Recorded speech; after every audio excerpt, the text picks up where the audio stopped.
Students, इस lecture में हम पढ़ेंगे tension and acceleration in a string when two bodies attached to the string are doing vertical motion. जब दो bodies को एक रस्सी के साथ अटैच किया गया हो और वो दोनों वर्टिकल मोशन कर रही हो, तो उस केस में जो रस्सी में टेंशन प्रोड्यूस होगी और बॉडीज़ में जो एक्सेलरेशन प्रोड्यूस होगा वो हमने इस लेक्चर में फाइंड करना है। सबसे पहले अगर हम टेंशन की डेफिनेशन देखें तो टेंशन में be also termed as tightness in a string. जब भी किसी रस्सी को खींचते हैं तो उसमें जो टाइटनेस प्रोड्यूस होती है उसको कहते हैं टेंशन। सो अगर हम इसकी प्रॉपर डेफिनेशन देखें तो टेंशन की डेफिनेशन इस तरह से की जाती है कि the force exerted by the string on the body when it is subjected to a pull. यहाँ पे अगर हम इस डायग्राम को देखें, इस डायग्राम में हमने इस डोरी के साथ एक मैस लटकाया हुआ है। अब मैस को जब हम नीचे लटकाएंगे तो मैस का वज़न नीचे की तरफ अमल करेगा, जिसकी वजह से रस्सी जो है वो टाइट हो जाएगी। अब इस टाइटनेस की वजह से रस्सी इस मैस के ऊपर फोर्स लगाएगी, जिसको यहाँ पे हमने शो किया है टेंशन के ज़रिए। सो जितनी टाइटनेस ज़्यादा होगी इस डोरी में या रस्सी में, उतनी टेंशन भी ज़्यादा होगी। टाइटनेस को भी हम टेंशन के तौर पे यूज़ कर सकते हैं।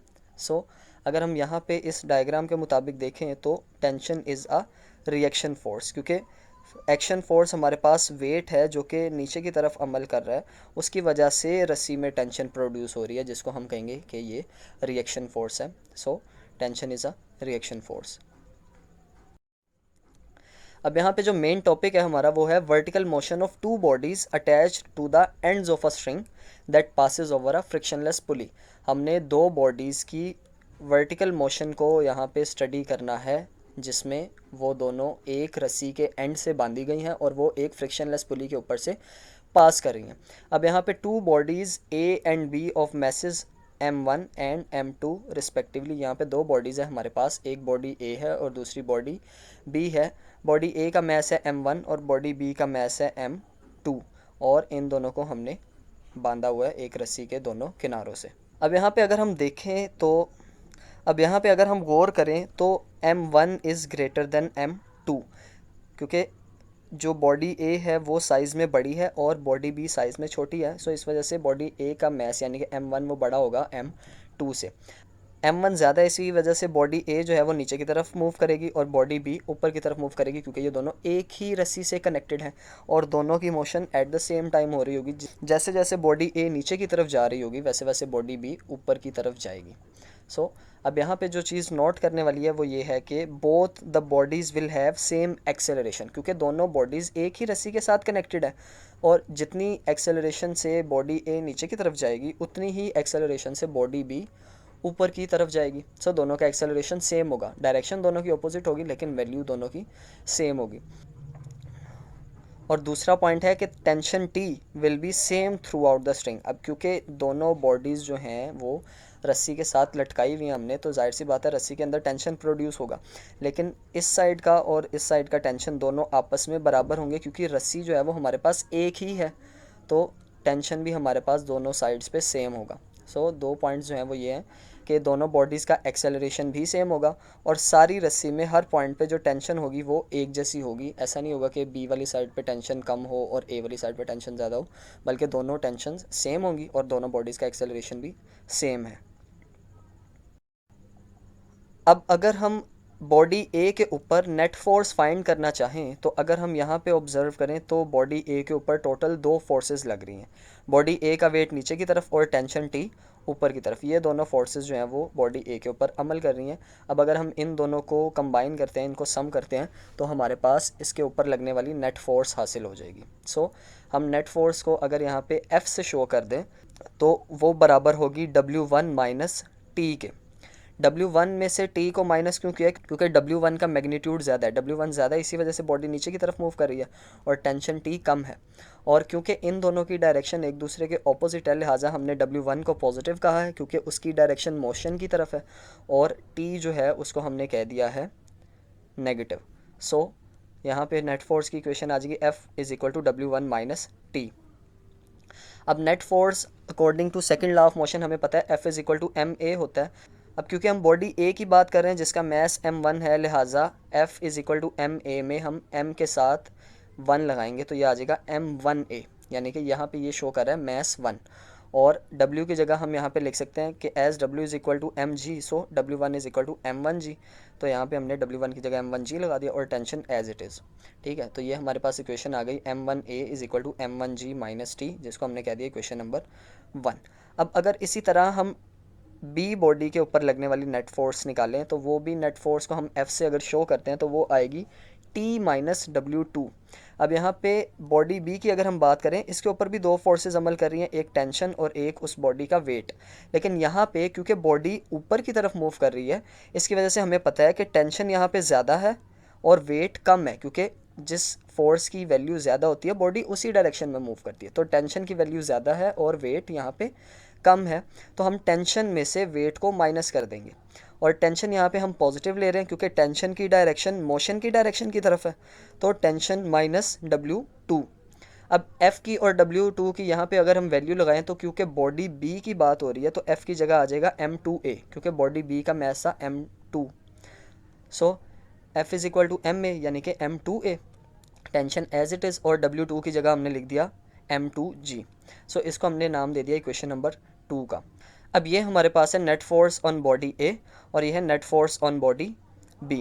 अब इन दोनों इक्वेशन को यूज़ करके हमने टेंशन की वैल्यू और एक्सेलरेशन की वैल्यू निकालनी है। सो पहले अगर हम एक्सेलरेशन की वैल्यू निकालना चाहते हैं तो उसके लिए हमें इन दोनों इक्वेशंस में से टेंशन को ख़त्म करना पड़ेगा, यानी कि टेंशन को एक्सक्लूड करना पड़ेगा। तो टेंशन अगर हम देखें इस इक्वेशन में पॉजिटिव है और इस इक्वेशन में नेगेटिव है। अगर हम इन दोनों को ऐड कर देते हैं तो नेगेटिव की टेंशन और पॉजिटिव की टेंशन आपस में एक दूसरे को कैंसिल कर देंगी। सो हमारे पास सिर्फ एक्सेलरेशन रह जाएगा। सो अगर हम इक्वेशन 1 और 2 को ऐड कर दें, यानी कि एडिंग इक्वेशन 1 एंड 2, तो हमारे पास आ जाएगा दोनों की लेफ़्ट हैंड साइड को हम एक साइड पे ऐड कर देंगे और दोनों की राइट हैंड साइड को भी हम अलग से ऐड कर देंगे। तो ये आ जाएगा M1A प्लस M2A। यहाँ पे दोनों की लेफ्ट हैंड साइड को हमने ऐड कर दिया और इधर आ जाएगा M1G माइनस टी, ये इधर की राइट हैंड साइड, और प्लस T माइनस M2G, ये इक्वेशन 2 की राइट हैंड साइड। ठीक है, अब यहाँ पे ये वाला माइनस की टेंशन और प्लस की टेंशन जो थी इन दोनों ने एक दूसरे को कैंसिल कर दिया, तो हमारे पास इक्वेशन आ गई M1G माइनस M2G। ठीक है, क्योंकि ये वाली जो दोनों टेंशन है अब ये ख़त्म हो गया और ये जो लेफ्ट हैंड साइड थी ये एज इट इज़ आ गई है। ठीक है, अब इन दोनों टर्म्स को अगर हम देखें तो यहाँ पे हमारे पास दोनों में से एक्सेलरेशन कॉमन है, और इधर अगर हम देखें तो यहाँ पे हमारे पास G यानी कि ग्रेविटेशनल एक्सेलरेशन कॉमन है। तो हमने जब दोनों को कॉमन ले लिया तो यहाँ आ जाएगा M1 plus M2 into acceleration, और यहाँ आ जाएगा M1 minus M2 into G। ठीक है, अब हमने एक्सेलरेशन की वैल्यू फाइंड करनी है, तो इसके लिए हम क्या करेंगे, ये जो ब्रैकेट M1 प्लस M2 वाली इसके साथ मल्टीप्लाई हो रही है, इसको हम इक्वेशन की दूसरी साइड पे ले जाएंगे। अब जब इक्वेशन की दूसरी साइड पे लेके जाएंगे तो यहाँ पे ये पहले मल्टीप्लाई हो रही थी, इस तरफ आके ये डिवाइड हो जाएगी। सो इक्वेशन हमारे पास बन जाएगी acceleration is equal to M1 minus M2, जो कि ये हमारे पास मौजूद था, divided by M1 plus M2, जो कि यहाँ से हम दूसरी तरफ लेके आए हैं, और साथ G जो है वो एज इट इज़ आ गया। तो ये फार्मूला हमारे पास आ गया है एक्सेलरेशन कैलकुलेट करने के लिए। अब यही एक्सेलरेशन बॉडी A की भी होगी और यही एक्सेलरेशन बॉडी B की भी होगी। सेकंड चीज़ हम फाइंड करना चाहते हैं टेंशन। टेंशन फाइंड करने के लिए हमारे पास वही दोनों इक्वेशन मौजूद हैं, नेट फोर्स ऑन बॉडी 1 और नेट फोर्स ऑन बॉडी 2, यानी कि बॉडी A और बॉडी B की। सो टेंशन के लिए हम क्या करेंगे, इक्वेशन 2 को डिवाइड कर देंगे इक्वेशन 1 से। सो लेफ्ट हैंड साइड से डिवाइड हो जाएगी और राइट हैंड साइड से डिवाइड हो जाएगी। तो यहाँ पे हमारे पास आ जाएगा M2A, यानी कि ये इक्वेशन 2 की left hand side, divided by M1A equation 1 की लेफ्ट हैंड साइड। ठीक है, तो ये हमारे पास ये टर्म आ गई, और इस साइड पे भी जब हम राइट हैंड साइड को इसकी राइट हैंड साइड से डिवाइड करेंगे तो ये आ जाएगा T माइनस M2G, ये एज इट इज़ आ गया, और डिवाइडेड बाय इक्वेशन 1 की राइट हैंड साइड यानी कि M1G माइनस T। अब ये हमारे पास एक इक्वेशन आ गई है जिसमें हमने दोनों इक्वेशंस को डिवाइड कर दिया। अब इसको फर्दर सॉल्व करने के लिए हम इन दोनों को क्रॉस मल्टीप्लाई कर देंगे, यानी कि ये वाली जो टर्म है ये उधर जाके मल्टीप्लाई हो जाएगी और M1A इधर आके मल्टीप्लाई हो जाएगा। सो यहाँ पे हमारे पास इक्वेशन बन जाएगी, ये M1G माइनस टी जब उधर जाएगा तो ये आ जाएगा M1G minus T multiplied by M2A। ठीक है। इसी तरह ये m1a भी इधर जाके जब मल्टीप्लाई हो जाएगा तो ये आएगा m1a multiplied by t minus m2g। अब नेक्स्ट स्टेप में हमने क्या करना है, इस m2a को इन दोनों टर्म्स के साथ बारी बारी मल्टीप्लाई करना है। तो जब इसको हम पहली के साथ करेंगे मल्टीप्लाई तो ये आ जाएगा m1 m2ag, क्योंकि m1 m2ag मैंने ज़रा अरेंज करके लिख लिया। और जब t के साथ करेंगे तो ये आ जाएगा m2a और साथ आ गया t। यही काम हमने इस साइड पे भी करना है कि m1a को इन दोनों टर्म्स के साथ मल्टीप्लाई करना है। तो ये आ जाएगा m1at माइनस m1 m2ag, ठीक है। तो यानी कि हमने क्या किया, m1a को इन दोनों के साथ बारी बारी मल्टीप्लाई किया तो हमारे पास ये दोनों टर्म्स आ गए।